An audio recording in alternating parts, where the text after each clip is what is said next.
केवल निर्वहन है। इसलिए पहले के दादा परदादा बाल्यकाल में विवाह कर देते थे, जब लड़की जवान होती थी तब ससुराल विदा करते थे। क्यों?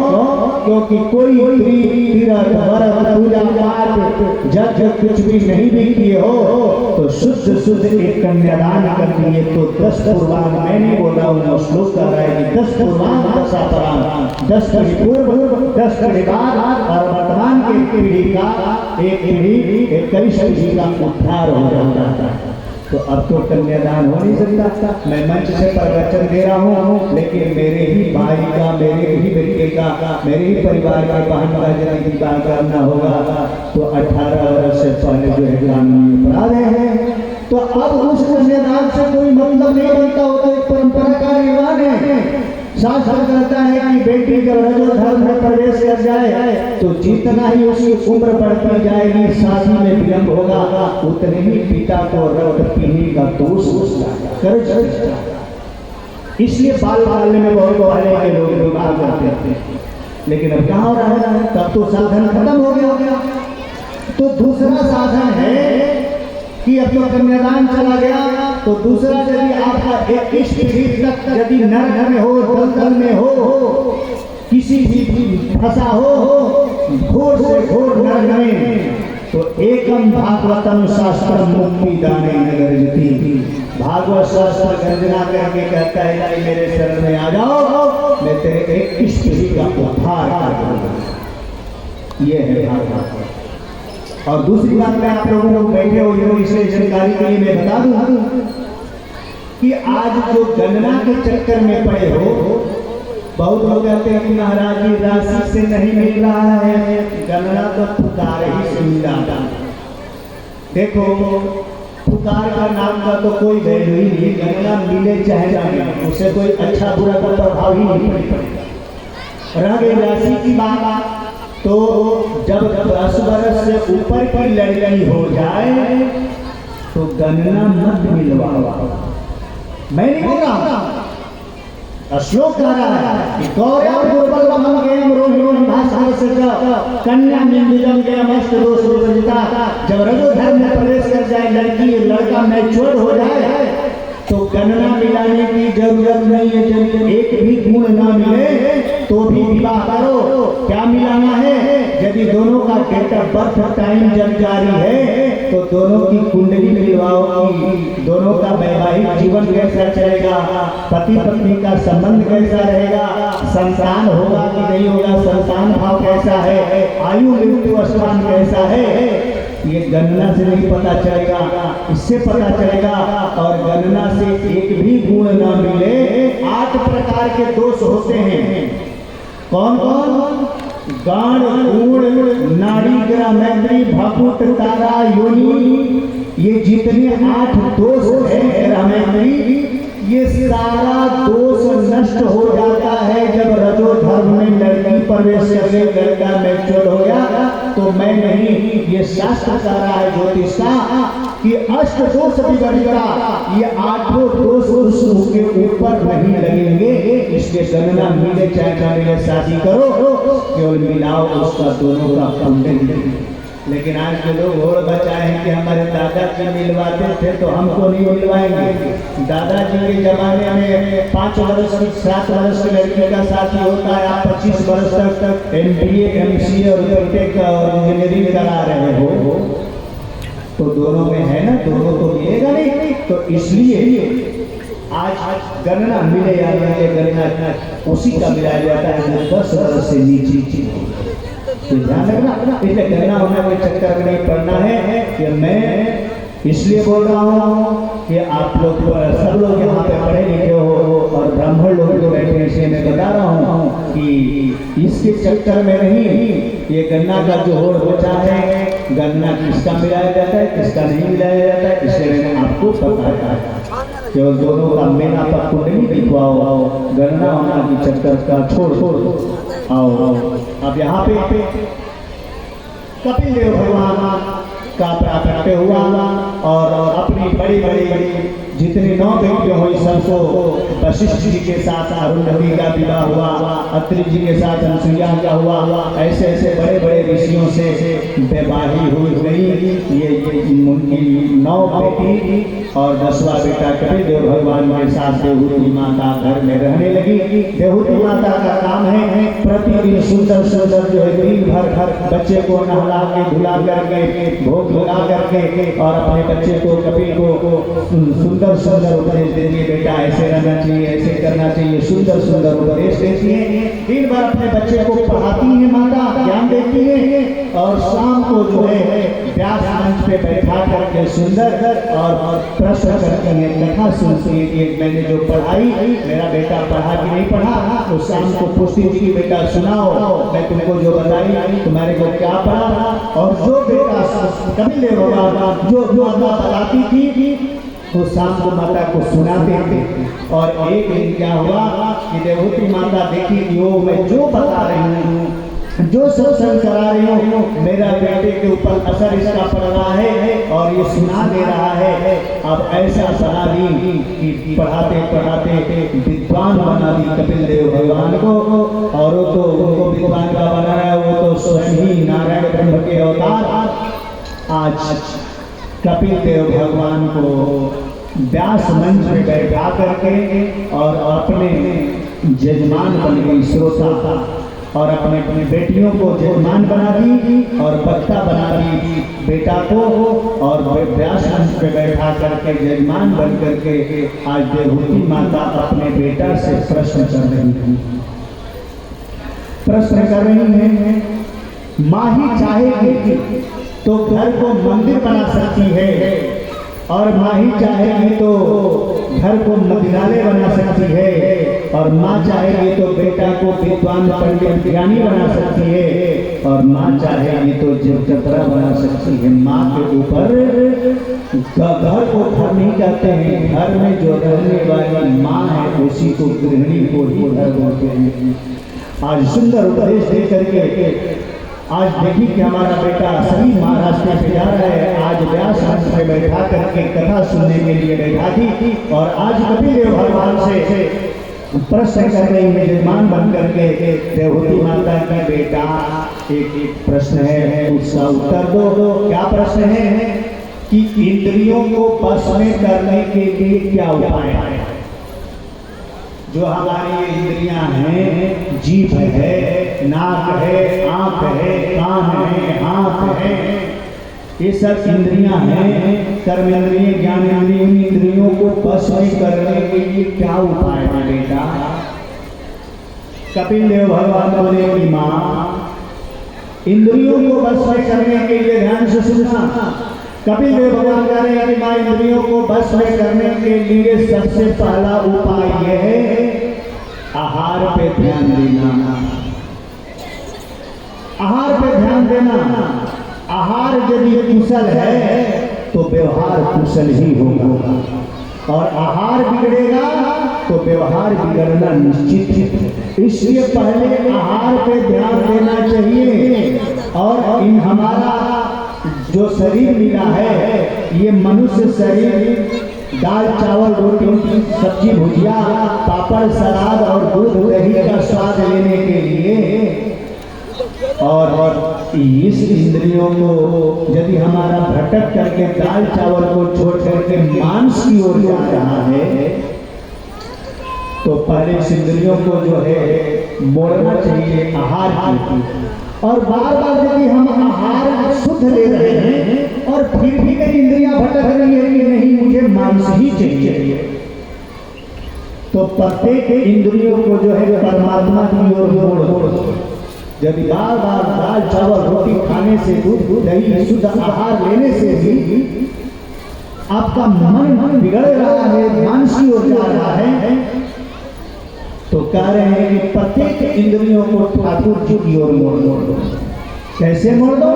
जब मांस ही खाने का मन कर रहा है तो एक बार मांस लो और ठाकुर बाड़ी में ले जाओ भोग लगाने के लिए। देखो आपका मन मानता है या नहीं मानता है। हिम्मत हो जाता है तो यदि मांस ही खाने का मन कर रहा है तो ले करके ठाकुर बाड़ी में जाओ। जैसे अन्न का भोग लगाते हो आप आपके उस मांस को भी भोग लगाने की हिम्मत हो जाए तो फिर आप खाओ। देखो मन मानता है कि नहीं मानता,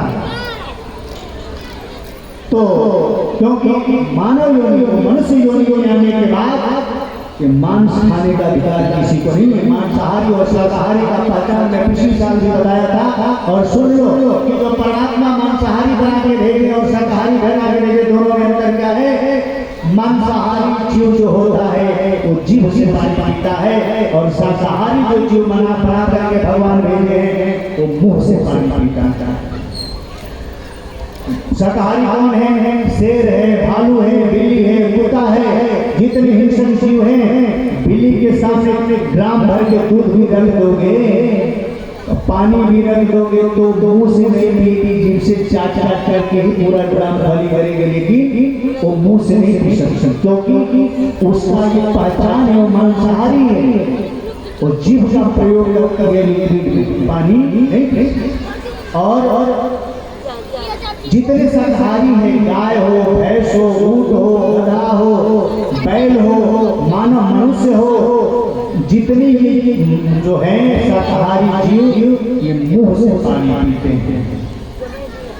अब हमारा पहचान ये है और हमको शाकाहारी परमात्मा बना के भेजे हैं और मांसाहारी की ओर हम भाग रहे हैं। जीते जागते ज्यादा सोचो, बगल में कोई किसी चीज की आसपास में मृत्यु हो जाती है तो देखने जाते हो तो आके नहाते हो, देख के रहते फलनवा मरा है, छूतक लग गया, नहाते हो ना। आज जिस पेट को जीते जाते कब्रिस्तान बनाए हो, शमशान बनाए हो, और जिस जीव को मार के खा जाते हो, इसमें छूतक नहीं लगता है? कितनी बार स्नान करते हो बताओ तो जरा। मरे हुए व्यक्ति को देख करके आने में छूतक लग जाता है, दोष लगता है, स्नान करते हो, और जीते जाते शरीर को कब्रिस्तान बना कर रखे हो। मैंने कल बताया कि जो वस्तु आपके शरीर में लगा वही चीटी वही हाथी में, तो आपको दोष लगता है और उनको नहीं लगता है। कहीं हमारे वेद पुराण में मैं डंके के चोट कर रहा हूँ कि यहाँ भी पाठ हो रहा है, कोई विद्वान कर रहा है, तो यदि कोई बता दे कि दुर्गा सप्तशती में या कोई वेद में यदि लिखा हो कि नहीं भगवती बलि देने से खुश होती है कि जो कहो मान। भगवती कभी ये नहीं करती है कि निर्दोष जीव को काट करके, बकरे को काट करके और हमारे ऊपर चढ़ाओ से देवी प्रसन्न नहीं होती। अरे देवी तो मैंने बताया ही सुबह किसी को, अरे देवी इसलिए खून पी है, रक्त पी है कि हमारे आपके ऊपर जो अत्याचार रक्त बीज महिषासुर आदि असुर कर रहे थे, तो उन असुरों से सुरक्षित रखने के लिए हम लोगों के चलते माता ने ऐसा कदम बढ़ाया, राक्षसों को काटने लगी, और जब काटने लगी तो एक रक्त बीज को काटती थी, उसका बूंद जमीन पे गिरता था तो 1000 रक्त बीज पैदा हो जाता था। सोची कि एक को मार रही हूँ 1000 पैदा हो जा रहे हैं, तब तक की खप्पड़ बन करके और काट करके खप्पड़ में रक्त पी करके जमीन पे गिरने नहीं दे रही थी, और पी रही थी कि हमारे ये जितने भक्तगण हैं, श्रोता बंधु हैं, ये सब सुरक्षित रहे। आपके लिए माँ ने ऐसा कदम उठाई, और वो माता ये नहीं कहती है कि जो बकरी का बच्चा हो और किसी का बच्चा हो निर्दोष हो तो काट को ले काट के चढ़ाओगे, इससे देवी प्रसन्न होगी। अरे देवी को प्रसन्न करना है, यदि खून ही पिला करके तो अनार के रस ले जाओ और दुर्गा जी का अभिषेक ब्राह्मण के द्वारा कराओ, तो खून से ज्यादा प्रसन्न होती है। अनार के रस से यदि उनका अभिषेक होता है, अनार से प्रसन्न होती है, खून भी करके नहीं, निर्दोष कटवा के नहीं, उसका सोच है। अभी आपके इसी भागवत में ये संशय दूर हो जाएगा, प्रश्नों का उत्तर मिल जाएगा कि कहीं भी बलि देने का गाने बलि का देना, बलि देना है। घोड़ा कौन है, बकरा कौन है? हमारे शरीर के अंदर घमंड जितना है उतने घोड़ा। ये अभिमान रूपी घोड़े को जो है कथा में आए हो तो संकल्प लो कि आज से कितना भी धन हो जाएगा, जन हो जाएगा, लेकिन मैं घमंड नहीं करूंगा, सारा घोड़ा का बलि बना गया। लोग जो है बकरे का प्रतीक है, ये संकल्प करता है कि हे भगवान मुझे ऐसा प्रेरणा दो कि दूसरे का कितना भी सोना का महल क्यों न हो, लेकिन मेरे लिए मिट्टी के बराबर है। कभी मन में लोभ आए वो बकरे का बलि हो चढ़ जाए। और ये नहीं कि जीता जागता बकरा और घोड़ा जीव को काट करके आप बलि चढ़ाओ, नहीं, ऐसा नहीं। आज कपिल देव भगवान बोले कि माँ इंद्रियों को पहले शुद्ध आहार से मोड़ना चाहिए, और उस आहार से यदि न मोड़ रही हो तो प्रत्येक इंद्रियों को परमात्मा की ओर मोड़। देखो मन कैसे नहीं जानता है। गुरु जी बताते थे कि जब काशी हिंदू विश्वविद्यालय के संस्थापक का नाम तो आप लोग सुने ही होंगे कि पंडित मदन मोहन मालवीय। तो पंडित मदन मोहन मालवीय जब बीएचयू का संस्थापना किए, बनवा रहे थे, तो भिक्षा मांग के बनवा रहे थे, आप लोगों को पता ही नहीं। तो उस समय बनारस के जो राजा हरिश्चंद्र का परिवार अभी भी चलता आ रहा है, कल्लू डोब जो उस समय था, तो राजा हरिश्चंद्र के परिवार का अभी भी वहाँ पे राजा है, जिसका कोई डोम राज नहीं होता है, डोम राजा के नाम से पुकारा जाता है आज भी। तो काशी नगर से एक कम्मत मुझना 19 नहीं, आज भी। और उस डोम के पास पंडित मदन मोहन मालवीय बीएचयू के बनाने के लिए भिक्षा मांगने के लिए गए। तो मजाक में पंडित मदन मोहन मालवीय से स्वपच डोम बोला कि आप जिधर का बीएचयू का आप अपना पाठ बोलोगे एक तरह का मैं बनवा दूंगा, लेकिन एक मेरा शर्त। क्या शर्त है कि आप मेरे घर में भोजन कर लोगे तो जितना बोलोगे एक तरफ का मेरे तरफ से रहेगा, मैं बनवाऊंगा अपने खर्चा से। पंडित मदन मोहन मालवीय बोले कि कोई बात नहीं, यदि एक मेरे को स्वपच के घर में भोजन कर लेने से और बीएचयू का ये तैयार करा जाता है, उसमें बच्चे पढ़ते हैं, दुनिया का कल्याण होगा, तो मेरे को यदि इसके घर में खा लेने से नरक भी मिलेगा तो मेरे में स्वीकार है। एक मेरे को नरक के चलते यदि लाभ तो स्वर्ग मिल जाए तो मेरे लिए वही स्वर्ग है। पंडित मदन मोहन मालवीय बोले कल मैं तुम्हारे यहाँ भोजन करने के लिए आऊँ। दूसरे दिन पंडित मदन मोहन मालवीय डोम के घर में जब शालीग्राम सिंहासन सहित लिए और लेकर जब पहुंचे, डोम के यहाँ हाथ जोड़ के बोला कि अरे महाराज मैंने तो ऐसे मजाक में आपसे बोल दिया, मैं तो स्वपच की जाति डोम की जाति और मेरे घर में ठाकुर को लेकर के आए हो, अरे मैं कैसे अपने घर में भोजन कराऊंगा, मेरे को माफ करो, गलती होगी मेरे से। और माफी मांगने लगा और बोला कि जिधर आप चाहते हो बनारस में जाओगे। गुरु जी बताते हैं कि बीएचयू के कैंपस जो है 42 किलोमीटर की परिधि है चारों तरफ की, और 42 किलोमीटर में चारों तरफ जो है बड़ा बड़ा गेट है, बीच में भी और सब गेट है। तो जब आप आगे बढ़ोगे बीएचयू से लंका से आगे की ओर, जब बीएचयू की ओर, तो हैदराबाद गेट से लेकर के करौली तक पूरा डोम बनाया हुआ दिया हुआ। वही आज कपिल देव भगवान कह रहे हैं कि जो डोम अपने यहाँ बुलाया और ठाकुर जी को देखते ही हिल गया कि नहीं मुझे माफ कर दो, मैं तो डोम की जानते हूँ, मेरे घर में अपने ठाकुर को लेकर के आया हुआ ब्राह्मण और मैं स्वपच और मेरे घर में कैसे भोग लगाओगे, माफ कर दो।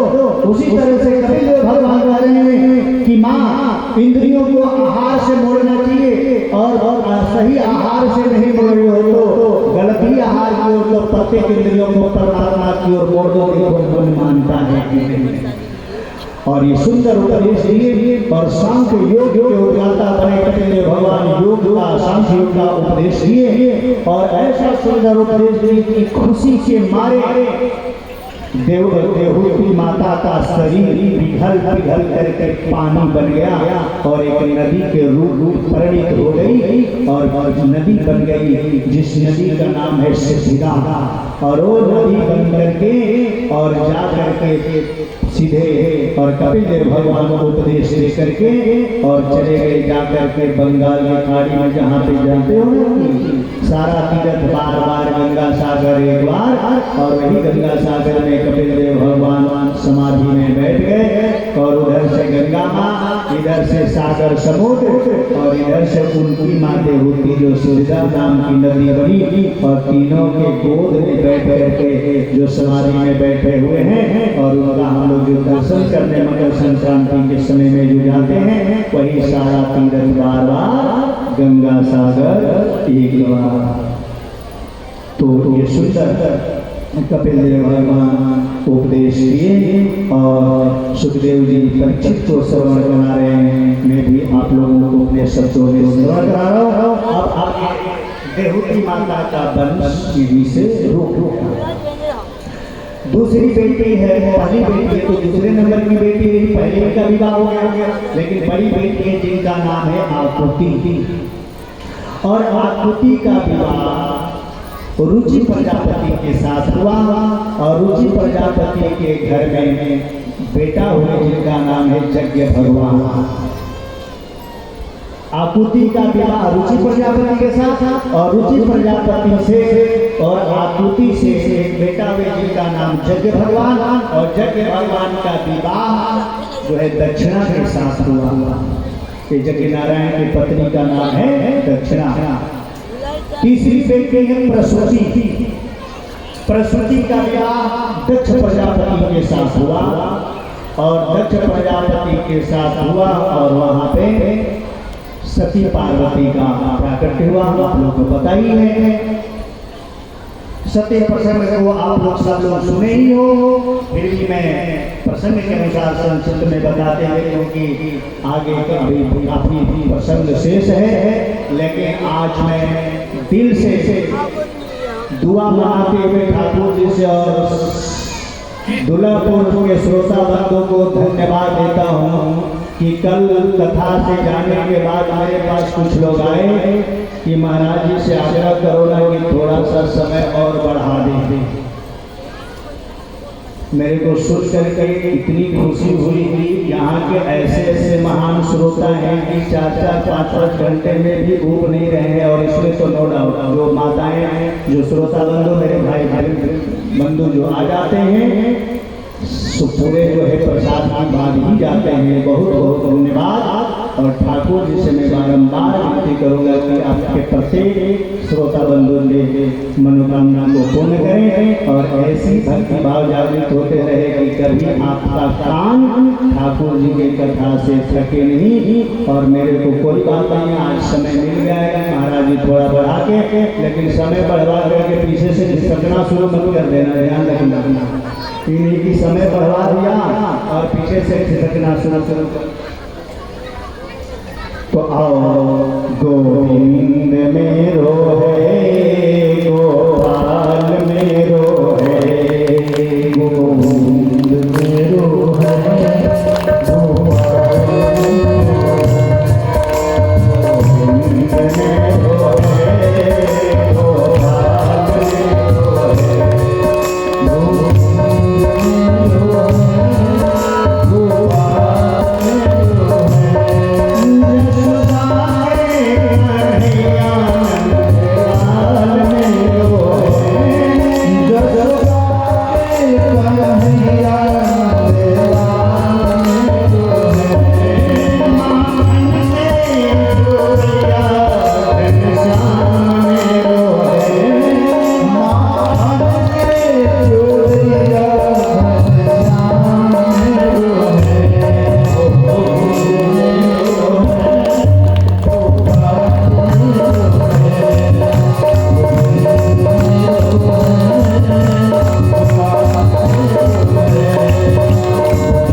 के साथ सती माता का प्राकट्य भोले बाबा से विवाह। एक दिन क्या हुआ कि भोले बाबा कथा सुना रहे थे और भोले बाबा कथा सुना रहे थे। उसी कथा के बीच में उनके ससुर जी आ गए। ध्यान देना, कथा में नियम ये है कि व्यास मंच पे जो बैठ जाता है इसकी इतनी मर्यादा है, कितना भी बड़ा व्यक्ति आएगा और यदि कहोगे कि इस पे बैठ जाए तो हाथ जोड़ने लगने सबका अधिकार नहीं है। जो बैठ गया एक बार उसी का अधिकार है, उसके दूसरा नहीं बैठ सकता। पहली बात। दूसरी बात कि व्यास मंच पे जो बैठ गया वो व्यक्ति छोटा हो सकता, लेकिन ये पीठ इतनी बड़ी है, मंच की इतनी मर्यादा है कि इस पे बैठने के बाद वो सबसे बड़ा हो जाता है। व्यासाय विष्णु, वो विष्णु के रूप हो जाता है। और इस समय में यदि मेरे सामने मेरे पिताजी आए या मेरे ससुर जी आए या मेरी माता जी आए तो मन से हृदय से मैं प्रणाम कर लूं, लेकिन उठ के प्रणाम करना निषेध है। इतने श्रोता बंधु भगवान की कथा सुन रहे हैं और कथा को रोक करके व्यास मंच से उठ करके यदि मैं किसी को प्रणाम करता हूँ तो ये मंच की अवहेलना है, क्योंकि जिसकी कथा कर रहा हूँ जो यहाँ पे विराजमान है ये हमारे पिता का ही पिता है।